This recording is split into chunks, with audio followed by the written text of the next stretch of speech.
Wagwan Generals. Today we are stupid.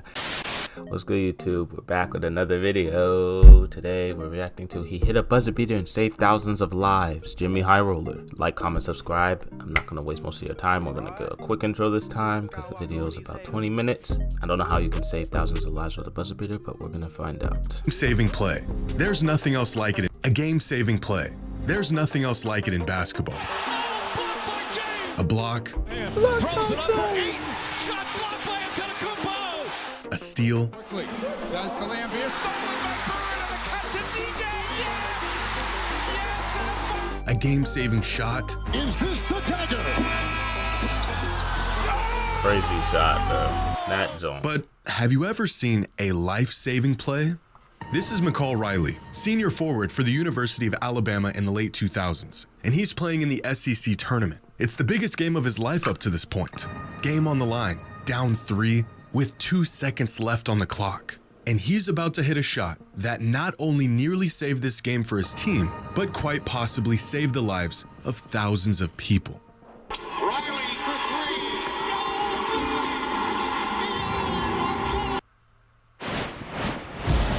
That shot tied the game down. The building is rocking a bit.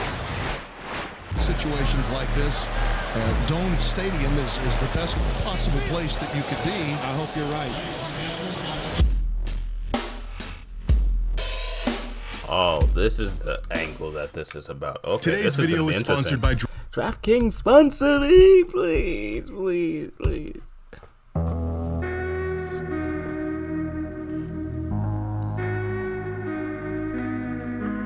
It's March 14th, 2008. It's day 2 of the SEC basketball Locked tournament, in. and Mississippi State is up on Alabama by 3 points, 59-56. There's 2 seconds left on the clock. Alabama's got to make something happen. With their season 3 points away from being over, Alabama draws up a play for this guy right here, our friend McCall Riley. Now, McCall was a great player, second leading scorer on this Alabama squad, but on this particular night, he was hot and cold the entire game. He got off to a slow start, but piled up 13 points in the final 12 minutes of the first half, followed up by a handful of misses and 0 points in the entire second half. At least up to this point. This was McCall's last chance at this. He was a senior. His team was on the brink of elimination. His number was being called, and he answered. Riley for 3. Tied the game. With their season on the line, McCall Riley rattles in a 3-point buzzer beater to send the game into overtime. The fans explode. Mississippi State is stunned. This game's going into overtime. But right as overtime tipped off, fans at home noticed that their TVs were becoming distorted. The broadcast signal of the game degrading and getting worse. In that moment, they had no idea what was going on. But while something special was unfolding on the court, devastation was about to unfold just outside of it. As overtime gets underway, there's an emergency report that a massive storm was building up just west of the Georgia Dome where the game was being played. Within a few minutes, the storm had developed into an EF2 tornado with winds of up to 130 miles per hour. At first, fans and players within the arena were unaware of what was going on outside. But very quickly, the situation became apparent to everyone. Mississippi State basket. G is fouled by Stewart. That's a block.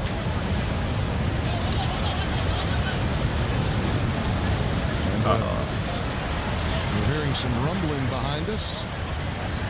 There's some concern. The building is rocking a bit. The storm becoming so strong that it shook the arena and ripped through panels on the roof. Ooh. Fans in attendance that night said it sounded like a freight train was ripping through the roof of the arena. Ben Hansborough, Mississippi State guard and brother of former Tar Heel and NBA player Tyler Hansborough, said he thought he was hearing a tornado or a terrorist attack. Which is quite an odd combination of guesses, but the man didn't know what was going on, cut him some slack. Officials had to stop the game as the tornado ripped past the arena and the surrounding downtown area. Fans quickly began to head for the doors, but the arena staff told them they needed to stay inside, because outside, it was far too dangerous to even try to get out of the building. And within a few minutes, the tornado had passed through, causing more damage than the staff and engineers on site had initially thought. It wasn't until later that weather services were able to track the path of the tornado and its destruction, where they came to the bleak realization that this tornado came within just 100 yards of the arena, wiping out everything in its path downtown and causing $500 million in damage. The worst realization came a couple days after, when a body was found amongst the debris of the tornado, proving that this was a fatal event. But it could have been far more catastrophic. If McCall Riley did not hit his game-tying shot to send the game into overtime, nearly 20,000 fans would have exited the arena directly into the path, and at the exact moment the tornado hit, thousands of people would have been in danger. The downtown area that was wrecked by the tornado would have been filled with people. What could have unfolded in the following moments would have been devastating. But thanks to a buzzer beater, these fans stayed in their seats, safe and away from the storm. The game went into overtime, and the streets were essentially empty. An unbelievable sequence of events that undoubtedly saved the lives of countless fans in attendance that night. About an hour after the tornado had passed, the game resumed, and finding themselves in an eerily similar situation as they were at the end of regulation, Alabama went back to McCall for one last shot. This time, to win it all. And this time, he missed it. The kid was devastated, so close to leading his team to a playoff win and coming up short. McCall may not have hit the game-winning shot he was hoping for, but what he did do was something far greater, because he hit possibly the first and only life-saving shot. And that, ladies and gentlemen, is the butterfly effect. When one seemingly insignificant occurrence has rippling effects, leading to some consequential event, sometimes. So they could have all just left out and been cooked. That is crazy. Long after the initial event. And this is just one of many butterfly effects within the world of basketball that you have to see to believe. Oh, we got some more stories. Okay. No, that was crazy. Nearly 5,000 miles away from the US, Serbia has grown to become a hotspot for basketball talent. Despite their love for soccer and relatively small population, their influence over the basketball world has been a remarkable feat over the last few decades. And among the countless young Serbian hopefuls looking to make a name for themselves in hoops, it would eventually be Darko Milicic, a player who didn't leave much of an impact on the court, who would inadvertently alter the story of basketball forever. Not by himself, but through a young kid who had no plans of even playing the sport. Back in 2006, Darko Milicic was beginning his 4th season in the NBA, and by this point, he had already been labeled as a huge draft bust. He had fallen out of the rotation in Detroit. The hype of him being a generational prospect had long wore off. And, well, it didn't help that the multiple future Hall of Famers chosen after him in the draft were blossoming well ahead of schedule. On the court, he wasn't really able to offer the Pistons much at the time. But off the court, Darko had the opportunity to offer a fellow Serbian everything. That same year, Jay Smith, assistant coach of the University of Detroit Mercy, was looking for players to fill his roster. One of the players he had his sights on was a 6'6" forward out of Serbia named Nemanja. Smith offered the kid a scholarship, but moving across the world to play basketball in the US was a massive leap for the young prospect. He could take the scholarship and make the move, or he could stay in Europe and take a shot at a career in professional basketball. Uncertain about what decision he should make, Nemanja got in touch with a friend and fellow Serbian-born player who had already made a similar transition from his home country to play basketball in the States, Darko Milicic. Now, Milicic not only assured Nemanja that he should take the opportunity, he also took him into his home and gave him time to acclimate to American life without being on his own. And over the course of that season, their friendship grew. Nemanja would go to Pistons games, throw parties at Darko's house, and even had access to the resources Darko had gained in his time in the NBA. Darko had created an entry point to American basketball for Nemanja that otherwise wouldn't have existed.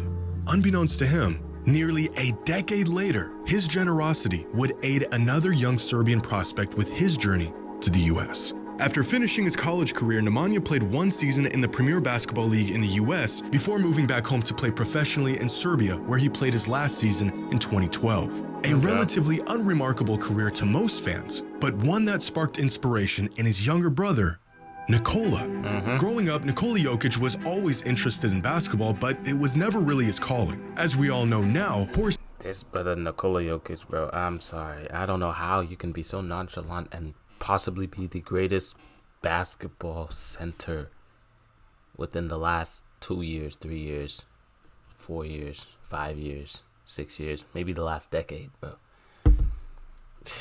Horses and horse racing are where his true passion lies. By the time Nikola had become a teenager, he was competing at the amateur level in horse racing, pursuing the sport as more than just a hobby. In interviews, Nikola has stated that growing up, racing was always a priority over basketball. Until he witnessed his brother's journey, his transition to the US, the connections he made, and the level he had reached in the sport, that for the first time, making a career out of basketball materialized into a possibility for a young Nikola Jokic. And so at 14 years old, Nikola made the decision to forego any aspirations of becoming a horse racer and put all of his efforts into basketball. So now, 15 years, 3 MVPs, and an NBA Nikola championship later, turns out that was probably the right decision. If it wasn't for Darko opening his doors for an old friend from Serbia, Nikola's brother may have opted out of college in the States. He may have stayed home and pursued other interests, as his only real tangible avenue post-high school was at Detroit Mercy. He would have never made the difficult transition to America. His collegiate and pro career in hoops may have never happened. The inspiration he gave to his younger brother would have gone in a completely different direction, and we may have never gotten one of the greatest basketball players of all time. Leading up to the time he was drafted, and even recently, Darko has given words of wisdom, encouragement, and advice to Nikola Jokic, continuing to be a valuable friend to the Jokic family long after he helped Nemanja nearly 2 decades ago.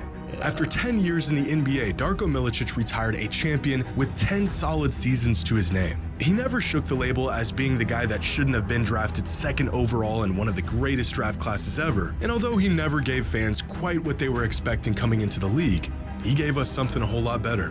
One of the greatest players to ever touch a basketball. Okay, so he inadvertently created... No, yeah, these are some interesting butterfly effects, bro. I never knew that. Never knew that. But I was mad. Is lucky here. Now watch what happens. And watch him go at Ainge right there. He goes right back at Danny, talk to him. Happy. And right here, look at him go up. This is Mario Elie, former guard for the Houston Rockets, and he's on path to winning his first NBA championship.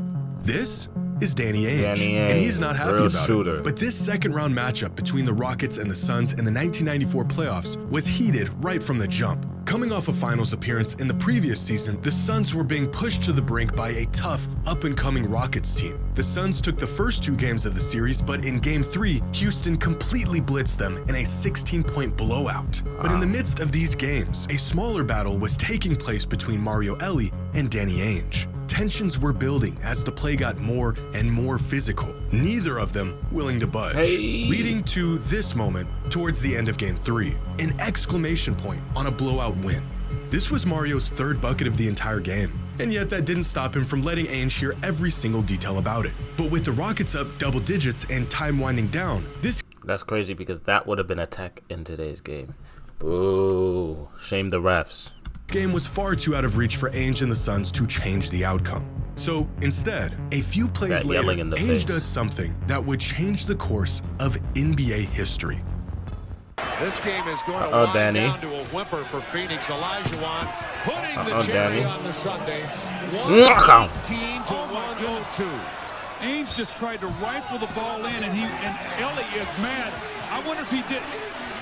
To rifle the ball. Oh, that's crazy that he did that and then didn't touch the ball and let it go out. And they did call a thing. Well, that's that was hilarious. A bit of an overreaction.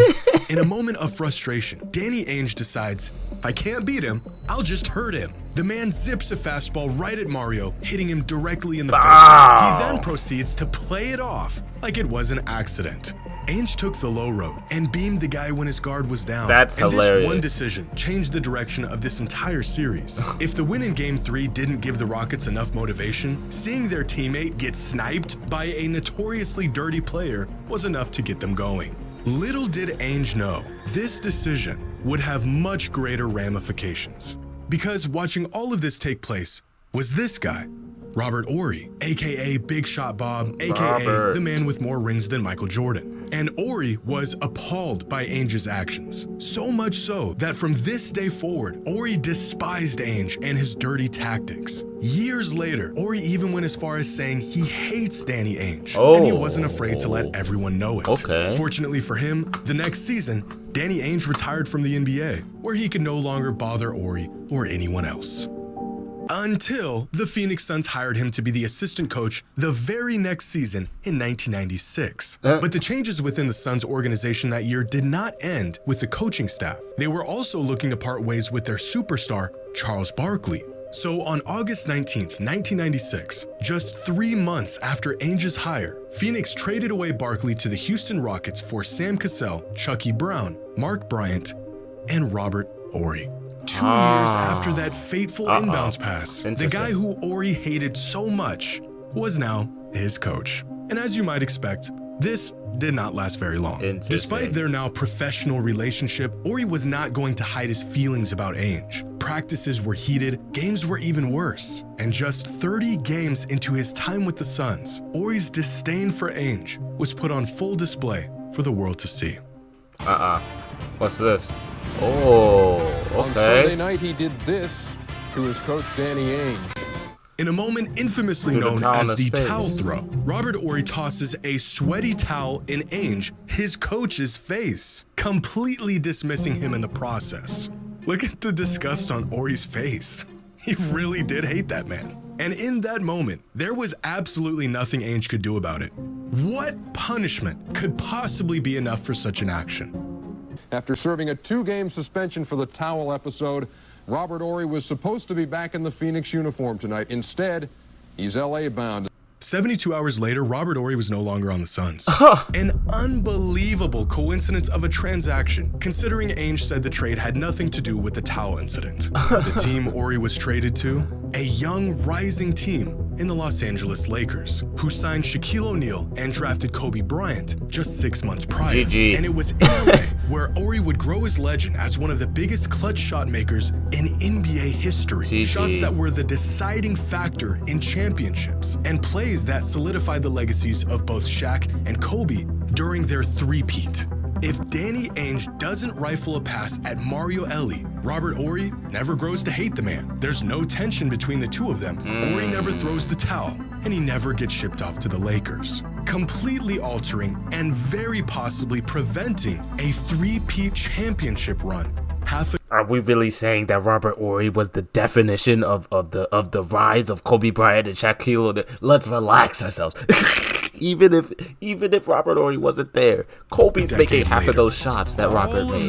Let's relax. Because Mario Elie got a tough bucket and Ainge had to crash out in the final moments of a playoff game that was already decided. Let's relax. Years later, Robert was asked if he regretted throwing the towel or if he would change anything about that incident. A changed man, Robert said, "Yeah, of course. If he could do it all over again, he would have thrown a brick." And that is the butterfly effect. When one person's actions spur a series of events that leads to something much crazy. Bigger. Crazy. No, that's actually insane. But no, let's relax. That's all. I think Kobe and them would have been good. But yeah, make sure you like, comment, subscribe. This was a great video. Catch you on the next one.